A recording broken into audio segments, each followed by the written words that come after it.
ਸਤਿ ਸ਼੍ਰੀ ਅਕਾਲ। ਤੁਸੀਂ ਜੁੜੇ ਹੋਏ ਹੋ ਪੰਜਾਬੀ ਰੇਡੀਓ ਯੂਐਸਏ ਦੇ ਨਾਲ ਤੇ ਮੈਂ ਹਾਂ ਪ੍ਰਵੀਨ ਸ਼ਰਮਾ।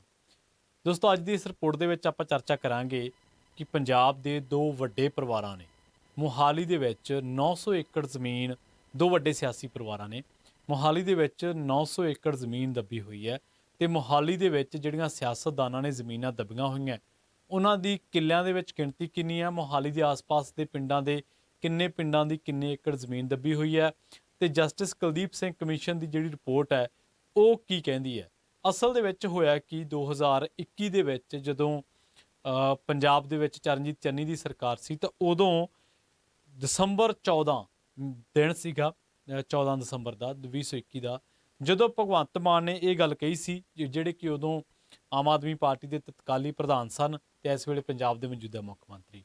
ਉਦੋਂ ਭਗਵੰਤ ਮਾਨ ਨੇ ਇਸ ਗੱਲ ਦਾ ਦਾਅਵਾ ਕੀਤਾ ਸੀਗਾ ਕਿ ਪੰਜਾਬ ਦੇ ਵਿੱਚ ਦੋ ਵੱਡੇ ਸਿਆਸੀ ਪਰਿਵਾਰ, ਦੋ ਸਾਬਕਾ ਮੁੱਖ ਮੰਤਰੀਆਂ ਦੇ ਪਰਿਵਾਰਾਂ ਨੇ 900 ਏਕੜ ਜ਼ਮੀਨ ਦੱਬੀ ਹੋਈ ਹੈ ਮੋਹਾਲੀ ਦੇ ਨੇੜੇ ਤੇ ਉਸ ਜ਼ਮੀਨ ਦੀ ਕੀਮਤ 1.5 ਲੱਖ ਕਰੋੜ ਰੁਪਈਆ ਬਣਦੀ ਹੈ। ਅਸਲ ਦੇ ਵਿੱਚ ਇਹਨਾਂ ਨੇ ਕੀ ਕੀਤਾ ਸੀਗਾ, ਭਗਵੰਤ ਮਾਨ ਨੇ ਨਵਜੋਤ ਸਿੰਘ ਸਿੱਧੂ ਨੂੰ ਘੇਰਿਆ ਸੀਗਾ ਕਿ ਜੇਕਰ ਤੁਹਾਨੂੰ 900 ਏਕੜ ਜ਼ਮੀਨ ਤੁਸੀਂ ਕਹਿੰਦੇ ਕਿ ਦੋ ਸਾਬਕਾ ਮੁੱਖ ਮੰਤਰੀਆਂ ਦੇ ਪਰਿਵਾਰਾਂ ਨੇ ਦੱਬੀ ਹੈ ਤੇ ਹਜ਼ਾਰਾਂ ਏਕੜ ਹੋਰ ਸ਼ਾਮਲਾਟ ਜ਼ਮੀਨ ਤੇ ਕਬਜ਼ੇ ਹੈ ਤੇ ਉਹਦਾ ਜਿਹੜਾ ਕੁੱਲ ਰੈਵਨਿਊ ਬਣਦਾ ਵਾ ਉਹ ਇੰਨਾ ਕੁ ਬਣਦਾ ਕਿ ਪੰਜਾਬ ਦੇ ਕਿਸਾਨਾਂ ਮਜ਼ਦੂਰਾਂ ਦਾ ਕਰਜ਼ਾ ਮਾਫ ਕੀਤਾ ਜਾ ਸਕਦਾ ਜੇ ਉਹ ਜ਼ਮੀਨ ਆ ਉਹਨਾਂ ਤੋਂ ਪੈਸਾ ਲੈ ਲਿਆ ਜਾਵੇ ਜਾਂ ਉਹਨਾਂ ਦੇ ਕਬਜ਼ੇ ਦੇ ਵਿੱਚੋਂ ਜ਼ਮੀਨ ਛੁਡਵਾ ਕੇ ਕਿਸੇ ਹੋਰ ਮੰਤਵ ਦੇ ਲਈ ਵਰਤ ਲਈ ਜਾਵੇ। ਤਾਂ ਉਦੋਂ ਭਗਵੰਤ ਮਾਨ ਨੇ ਇਹ ਨਿਸ਼ਾਨਾ ਸਾਧਿਆ ਸੀ ਨਵਜੋਤ ਸਿੰਘ ਸਿੱਧੂ ਤੇ ਚਰਨਜੀਤ ਚੰਨੀ ਤੇ ਕਿ ਜੇਕਰ ਕੁਲਦੀਪ ਸਿੰਘ ਕਮਿਸ਼ਨ ਦੀ ਰਿਪੋਰਟ ਦੇ ਵਿੱਚ ਦੋ ਸਾਬਕਾ ਮੁੱਖ ਮੰਤਰੀਆਂ ਦੇ ਪਰਿਵਾਰਾਂ ਬਾਰੇ ਕਿਹਾ ਗਿਆ ਵਾ ਤੇ ਤੁਹਾਨੂੰ ਉਹ ਪਰਿਵਾਰ ਜਨਤਕ ਕਰਨ ਦੇ ਵਿੱਚ ਹਿਚਕਚਾਹਟ ਕੀ ਹੈ, ਜਾਂ ਤਾਂ ਦਿਖਾਓ ਮਾਦਾ ਕਿ ਗੋਪੀ ਚੰਦ ਭਾਰਗਵ ਤੋਂ ਲੈ ਕੇ ਕੈਪਟਨ ਅਮਰਿੰਦਰ ਸਿੰਘ ਤੱਕ, ਚਰਨਜੀਤ ਚੰਨੀ ਤੱਕ ਉਹ ਕਹਿੰਦੇ ਕਿ ਨਾਂ ਨਸ਼ਰ ਕਰੋ ਕਿਹੜੇ ਦੋ ਸਾਬਕਾ ਮੁੱਖ ਮੰਤਰੀਆਂ ਦੇ ਪਰਿਵਾਰ ਹੈ ਜਿਹੜੇ ਮੋਹਾਲੀ ਦੇ ਵਿੱਚ 900 ਏਕੜ ਜ਼ਮੀਨ ਦੱਬੀ ਬੈਠੇ ਹੈ। ਸੋ ਉਸ ਤੋਂ ਬਾਅਦ ਚਰਚਾ ਇਹ ਵੀ ਛਿੜੀ ਕਿ ਜਿਹੜੇ ਨਾਮਵਰ ਸਿਆਸਤਦਾਨਾਂ ਜਾਂ ਚਰਚਾ ਅਧਿਕਾਰੀ ਆ ਉਹਨਾਂ ਦੇ ਵੱਲੋਂ ਮੋਹਾਲੀ ਦੇ ਵਿੱਚ ਇੰਨੀਆਂ ਕੁ ਸਰਕਾਰੀ ਜ਼ਮੀਨਾਂ ਤੇ ਸ਼ਾਮਲਾਟ ਜ਼ਮੀਨਾਂ ਤੇ ਕਬਜ਼ੇ ਕੀਤੇ ਗਏ ਆ ਕਿ ਜੇਕਰ ਉਹਦਾ ਮੁੱਲ ਵਸੂਲ ਲਈਏ ਤਾਂ ਪੰਜਾਬ ਸਰਕਾਰ ਸਿਰ ਖੜਾ 3.5 ਲੱਖ ਰੁਪਏ 3.5 ਲੱਖ ਕਰੋੜ ਦਾ ਕਰਜ਼ਾ ਜਿਹੜਾ ਉਹ ਉਤਾਰਿਆ ਜਾ ਸਕਦਾ ਹੈ।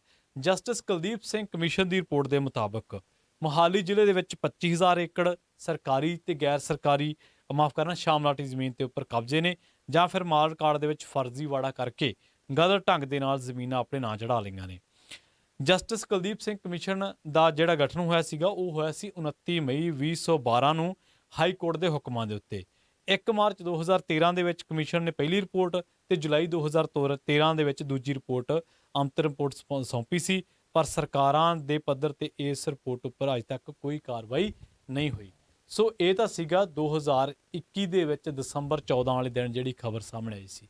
ਪਰ ਹੁਣ ਮਾਨ ਸਾਹਿਬ ਨੂੰ ਸਵਾਲ ਹੈ ਕਿ ਮਾਨ ਸਾਹਿਬ ਚਲੋ ਹੁਣ ਤੱਕ ਦੀਆਂ ਸਰਕਾਰਾਂ ਤਾਂ ਨਹੀਂ ਦੱਸ ਸਕੀਆਂ ਕਿ ਕਿਹੜੇ ਦੋ ਸਾਬਕਾ ਮੁੱਖ ਮੰਤਰੀ ਹੈ ਜਿਨ੍ਹਾਂ ਦੇ ਪਰਿਵਾਰਾਂ ਨੇ 900 ਏਕੜ ਜ਼ਮੀਨ ਦੱਬੀ ਹੈ, ਜਾਂ ਕਿਹੜੇ ਉਹ ਭ੍ਰਿਸ਼ਟ ਸਿਆਸਤਦਾਨ ਨੇ, ਨੇਤਾ ਨੇ ਜਿਨ੍ਹਾਂ ਨੇ ਮੋਹਾਲੀ ਦੇ ਆਸੇ-ਪਾਸੇ ਪਿੰਡਾਂ ਦੇ ਵਿੱਚ 25,000 ਏਕੜ ਦੀ ਜ਼ਮੀਨ ਤੇ ਕਬਜ਼ਾ ਵਾ।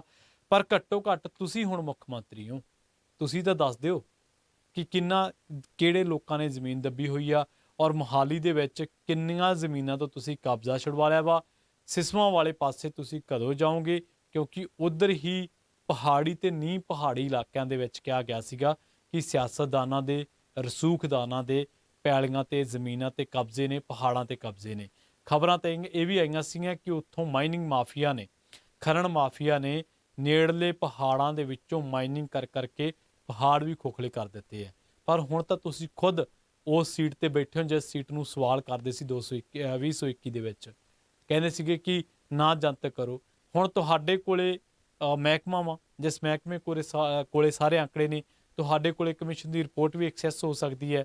ਤੁਹਾਡੇ ਮੰਤਰੀ ਸਾਹਿਬ ਕੁਲਦੀਪ ਸਿੰਘ ਧਾਲੀਵਾਲ ਨੇ ਜਿਹੜੇ ਇਹਨਾਂ ਮਸਲਿਆਂ ਨੂੰ ਲੈ ਕੇ ਪੈਰਵਾਈ ਕਰਦੇ ਰਹਿੰਦੇ ਨੇ।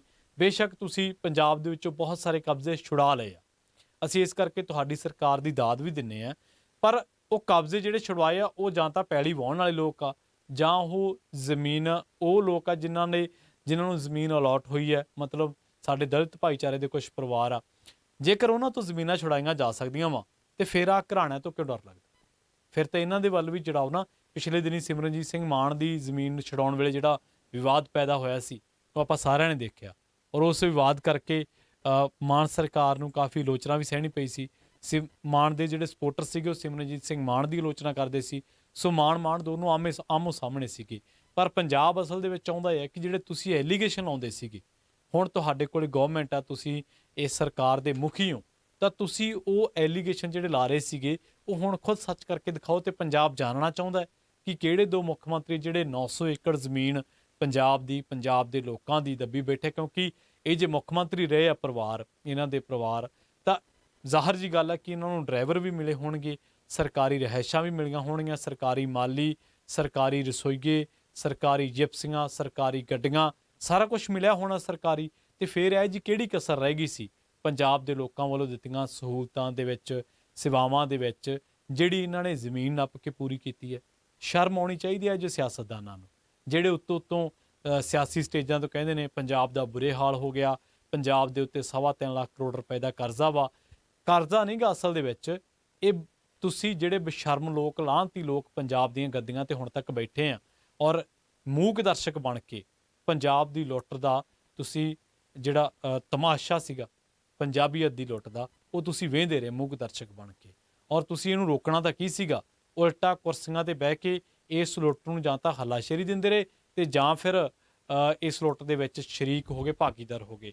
ਹੁਣ ਮਾਨ ਸਾਹਿਬ ਨੂੰ ਚਾਹੀਦਾ ਕਿ ਉਹ ਇਹਨਾਂ ਸਾਬਕਾ ਦੋ ਮੁੱਖ ਮੰਤਰੀਆਂ ਦੇ ਪਰਿਵਾਰਾਂ ਦੇ ਨਾਂ ਨਸ਼ਰ ਕਰੇ। ਤੇ ਨਾਲ ਹੀ ਇਹ ਉਦੋਂ ਮਾਨ ਸਾਹਿਬ ਕਹਿੰਦੇ ਹੁੰਦੇ ਸੀਗੇ ਕਿ ਇਹ ਨਵਜੋਤ ਸਿੰਘ ਸਿੱਧੂ, ਚਰਨਜੀਤ ਚੰਨੀ, ਡੀਐਸ ਪਟਵਾਲੀਆ ਦੇ ਲਈ ਵੀ ਪਰਖ ਦੀ ਘੜੀ ਹੈ।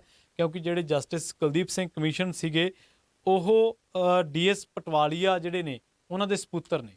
ਯਾਨੀ ਕਿ ਕੁਲਦੀਪ ਸਿੰਘ ਜਿਹੜੇ ਸੀਗੇ, ਜਸਟਿਸ ਕੁਲਦੀਪ ਸਿੰਘ, ਉਹ ਡੀਐਸ ਪਟਵਾਲੀਆ ਦੇ ਪਿਤਾ ਜੀ ਨੇ। ਤੇ ਉਦੋਂ ਡੀਐਸ ਪਟਵਾਲੀਆ ਜਿਹੜੇ ਸੀਗੇ ਉਹ ਐਡਵੋਕੇਟ ਜਨਰਲ ਸੀਗੇ ਜਦੋਂ ਚਰਨਜੀਤ ਚੰਨੀ ਦੀ ਸਰਕਾਰ ਸੀਗੀ। ਸੋ ਉਹ ਤਾਂ ਚੀਜ਼ਾਂ ਲੰਘ ਗਈਆਂ। ਅਸੀਂ ਚਾਹੁੰਦੇ ਹਾਂ ਮਾਨ ਸਾਹਿਬ ਕਿ ਤੁਸੀਂ ਦੱਸ ਦਿਓ ਕਿ ਕਿਹੜੇ ਉਹ ਦੋ ਮੁੱਖ ਮੰਤਰੀ ਦੇ ਪਰਿਵਾਰ ਨੇ ਜਿਨ੍ਹਾਂ ਦੇ ਵਿੱਚ ਮੋਹਾਲੀ ਦੇ ਵਿੱਚ ਜਿਨ੍ਹਾਂ ਨੇ 900 ਏਕੜ ਜ਼ਮੀਨ ਦੱਬੀ ਹੋਈ ਹੈ। ਜੇਕਰ ਤੁਹਾਨੂੰ ਪਤਾ ਹੈ ਤੇ ਪੰਜਾਬ ਤੁਹਾਡੇ ਤੋਂ ਜਾਣਨਾ ਚਾਹੁੰਦਾ, ਕਿਉਂਕਿ ਜਿਹੜੀ ਕੁਰਸੀ ਤੇ ਚਰਨਜੀਤ ਚੰਨੀ, ਕੈਪਟਨ ਅਮਰਿੰਦਰ ਸਿੰਘ, ਪ੍ਰਕਾਸ਼ ਸਿੰਘ ਬਾਦਲ, ਹਰਚਰਨ ਸਿੰਘ ਬਰਾੜ, ਰਜਿੰਦਰ ਕੌਰ ਭੱਠਲ, ਉਸ ਤੋਂ ਪਹਿਲਾਂ ਸੁਰਜੀਤ ਬਰਨਾਲਾ, ਜਾਂ ਉਸ ਤੋਂ ਪਹਿਲਾਂ ਲక్ష్మణ ਸਿੰਘ ਗਿੱਲ, ਜਾਂ ਉਸ ਤੋਂ ਉਹਦੇ ਨਾਲ ਇਹਨਾਂ ਦੇ ਦਰਮਿਆਨ ਹੋਰ ਕਈ ਅਹਿਮ, ਪ੍ਰਤਾਪ ਸਿੰਘ ਕੈਰੋਂ, ਗੋਪੀ ਚੰਦ ਭਾਰਗਵ, ਜਾਂ ਕਿੰਨੇ ਵੀ ਮੁੱਖ ਮੰਤਰੀ ਆਏ ਨੇ। ਪ੍ਰਕਾਸ਼ ਸਿੰਘ ਬਾਦਲ ਕਿੰਨੇ ਵਾਰੀ ਆ ਚੁੱਕੇ ਨੇ, 5 ਵਾਰੀ ਤਾਂ ਉਹ ਆਏ ਨੇ, 2 ਵਾਰੀ ਕੈਪਟਨ ਅਮਰਿੰਦਰ ਸਿੰਘ ਆਏ ਨੇ।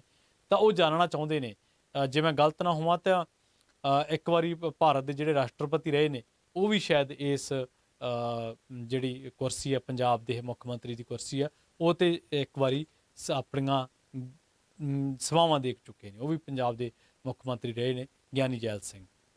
ਤਾਂ ਇਹਨਾਂ ਤੋਂ ਲੈ ਕੇ ਗੋਪੀ ਚੰਦ ਭਾਰਗਵ ਤੋਂ ਲੈ ਕੇ ਦੱਸ ਦਿਓ ਚਰਨਜੀਤ ਚੰਨੀ ਤੱਕ, ਤੁਸੀਂ ਦੱਸ ਦਿਓ।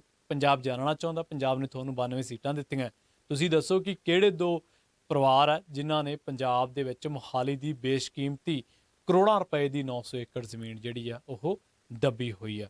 ਸੋ ਅੱਜ ਦੀ ਇਸ ਰਿਪੋਰਟ ਦੇ ਵਿੱਚ ਇਹ ਨਹੀਂ, ਪਰ ਅਗਲੀ ਰਿਪੋਰਟ ਦੇ ਵਿੱਚ ਆਮ ਆਦਮੀ ਪਾਰਟੀ ਦੇ ਵਿਧਾਇਕ ਕਿਹੜੇ ਨੇ ਜ਼ਮੀਨ ਦੱਬੀ ਹੋਈ ਆ, ਕਿਹੜੇ ਤੇ ਐਲੀਗੇਸ਼ਨ ਲੱਗਦੇ ਆ ਮੋਹਾਲੀ ਦੀ, ਜਲੰਧਰ ਦੀ, ਤੇ ਇਹਦੇ ਨਾਲ ਪੰਜਾਬ ਦੇ ਵਿੱਚ ਜਿੰਨੇ ਵੀ ਘੁਟਾਲੇ ਹੋਏ ਨੇ, ਚਾਹੇ ਉਹ ਬਲਬੀਰ ਸਿੰਘ ਸਿੱਧੂ ਨੇ ਘੁਟਾਲਾ ਕੀਤਾ ਗਊਸ਼ਾਲਾ ਦੇ ਨਾਮ ਤੇ, ਚਾਹੇ ਉਹ ਹੁਸ਼ਿਆਰਪੁਰ ਦਾ ਚਰਚਿਤ ਜ਼ਮੀਨ ਘੁਟਾਲਾ ਹੋਵੇ, ਜਿਹੜੀ ਜ਼ਮੀਨ ਨੈਸ਼ਨਲ ਹਾਈਵੇ ਅਥਾਰਟੀ ਨੂੰ ਦੇਣੀ ਸੀ, ਚਾਹੇ ਉਹ ਤ੍ਰਿਪਤ ਰਜਿੰਦਰ ਸਿੰਘ ਬਾਜਵਾ ਤੇ ਐਲੀਗੇਸ਼ਨ ਲੱਗਦੇ ਹੁਣ ਕਿ ਅਲਫਾ ਇੰਟਰਨੈਸ਼ਨਲ ਨੂੰ ਜ਼ਮੀਨ ਦਿੱਤੀ, ਚਾਹੇ ਹੋਰ ਜਿੰਨੀਆਂ ਵੀ ਜ਼ਮੀਨਾਂ ਮੋਹਾਲੀ ਦੇ ਆਸੇ-ਪਾਸੇ ਦਿੱਤੀਆਂ ਗਈਆਂ ਕਰੋੜਾਂ ਰੁਪਏ ਦੀਆਂ ਬੇਸ਼ਕੀਮਤੀ ਜ਼ਮੀਨਾਂ, ਉਹਦੇ ਤੇ ਕਿਹਦੇ ਤੇ ਐਲੀਗੇਸ਼ਨ ਲੱਗੇ ਤੇ ਕਿਵੇਂ ਅਕਾਲੀ, ਭਾਜਪਾ ਤੇ ਆਪ ਵਾਲਿਆਂ ਨੇ ਪੰਜਾਬ ਦੀਆਂ ਸਰਕਾਰੀ ਜ਼ਮੀਨਾਂ ਨੂੰ ਹਥਿਆਇਆ, ਇਹਦੇ ਬਾਬਤ ਇੱਕ ਖਾਸ ਰਿਪੋਰਟ ਲੈ ਕੇ ਜਲਦ ਤੁਹਾਡੇ ਸਾਹਮਣੇ ਹਾਜ਼ਰ ਹੋਵਾਂਗੇ। ਤਦ ਤੱਕ ਦੇ ਲਈ ਮੈਨੂੰ ਪ੍ਰਵੀਨ ਸ਼ਰਮਾ ਨੂੰ ਦਿੱਤੀ ਇਜਾਜ਼ਤ। ਜੁੜੇ ਰਹੋ ਪੰਜਾਬੀ ਰੇਡੀਓ USA ਦੇ ਨਾਲ।